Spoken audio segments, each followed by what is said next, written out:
Pakistan super league PSL এর সপ্তম ম্যাচের ফলাফল নিয়ে ইতিমধ্যেই তোলপাড় শুরু হয়েছে।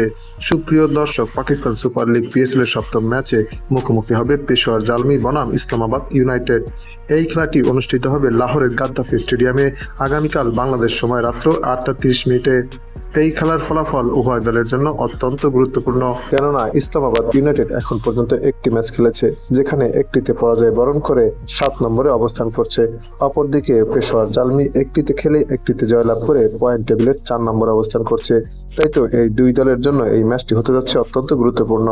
শক্তি এবং সামর্থ্যের দিক বিবেচনা করলে পেশোয়ার জালমি এবং ইসলামাবাদ ইউনাইটেড প্রায় একই রকমের দল, তবে সাম্প্রতিক ফর্ম বিবেচনা করলে ইসলামাবাদ ইউনাইটেডের চেয়ে পেশোয়ার জালমি কিছুটা হলেও এগিয়ে থাকছে। এদিকে এই দুই দলের সর্বশেষ 5 বারের দেখায় ইসলামাবাদ ইউনাইটেড 3 বার, পেশোয়ার জালমি 2 বার জয়লাভ করতে পেরেছে। পিএসএল এর সপ্তম ম্যাচ অর্থাৎ পেশোয়ার জালমি বনাম ইসলামাবাদ ইউনাইটেডের খেলাটি অনুষ্ঠিত হবে লাহোরের গাদ্দাফি ক্রিকেট গ্রাউন্ড স্টেডিয়ামে।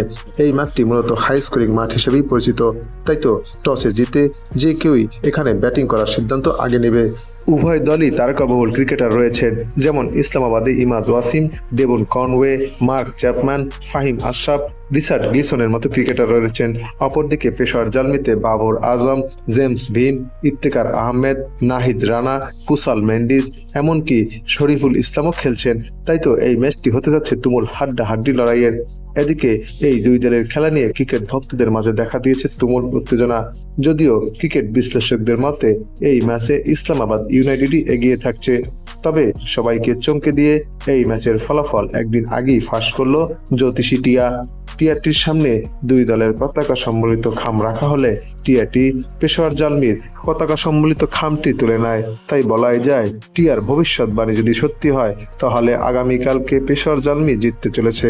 সুপ্রিয় দর্শক, পাকিস্তান সুপার লিগ পিএসএল এর সপ্তম ম্যাচে কোন দল জিতবে, পেশোয়ার জালমি নাকি ইসলামাবাদ ইউনাইটেড, তা আপনিও জানাতে পারেন আমাদের চ্যানেলের কমেন্ট সেকশনের মাধ্যমে।